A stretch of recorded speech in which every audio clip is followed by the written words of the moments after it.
Hello, grade 11. We'll move on with our grammar, and we stopped at the adjective clause. So, what is an adjective clause? It's a subordinate clause that modifies a noun or a pronoun.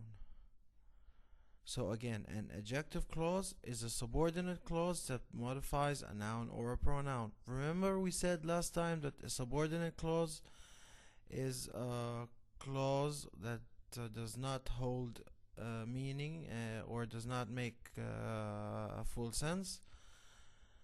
It's also called a dependent clause, right? Because it depends on another clause to make full sense. Now, an adjective clause follows the word or words that it modifies and tells what kind or which one. How's that? Let's see in the examples. Dr. Charles Richter devised the Richter scale, which is used to measure the magnitude of earthquakes. The adjective clause modifies the noun scale. You see? Now another example. Ferdinand Magellan, who was the commander of the first expedition around the world, was killed before the end of the journey. Now again, the adjective clause modifies the noun Ferdinand Magellan. Didn't John Kieran once say, "I am a part of all that I have read"?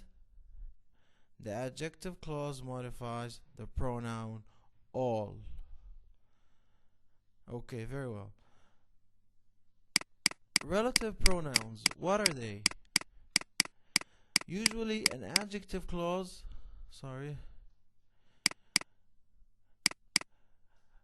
Usually an adjective clause begins with a relative pronoun. So what is a relative pronoun? It's a word that not only relates an adjective clause to the word or words the clause modifies, but also serves as a function within the clause. So again, it relates an adjective clause to the words or words the clause is modifying, but also serves as a function within the clause. The common relative pronouns, that we usually see are that, which, who, whom, and whose. Now let's see some examples. Grandma Moses, who began painting at the age of 76, became famous for her primitive style. The relative pronoun who relates the adjective clause to the noun Grandma Moses and also serves as the subject of the verb began. So you see, it's relating the adjective clause here to the noun, which is Grandma Moses, and also serving as the subject of the verb began.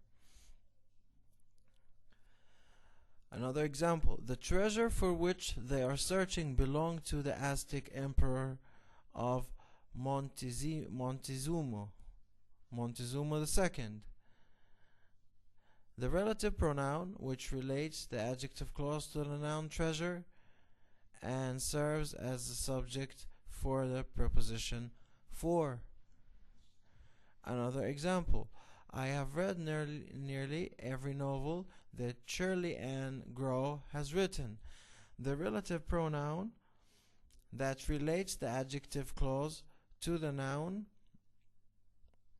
novel and serves also as a direct object of the verb has written. So it's actually got two functions. Now, to modify a place or time, an adjective clause may begin with when or where. When used to introduce adjective clauses, these words are called relative adverbs. Examples of these are: Kim told me about the time when he backpacked across Luzon. Now the adjective clause modifies the noun time. right? We're describing, we're talking about time, we're telling here about time. Another example, pet birds should be kept in wide cages where they have room to fly. So the adjective clause modifies the noun cages. That's very simple. Sometimes the relative pronoun or relative adverb is not expressed, but its meaning is understood. How is that? Let's see an example of this. The documentary that I watched yesterday was about Harriet Tubman. See, that's so simple. We will never forget the wonderful summer when we stayed with our grandparents in Mayagüez, Puerto Rico. Very cool. Now, depending on how it is used, an adjective clause is either essential or non-essential. An essential or restrictive clause provides information that is necessary to the meaning of a sentence. A non-essential or non-restrictive clause otherwise provides additional information that can be omitted without changing the basic meaning of a sentence. Non-essential clauses are set off by commas. Examples of essential and non-essential clauses.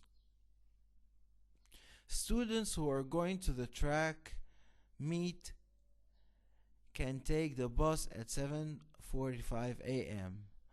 Now, if you omit the adjective clause, would change the basic meaning of the sentence. Very simply.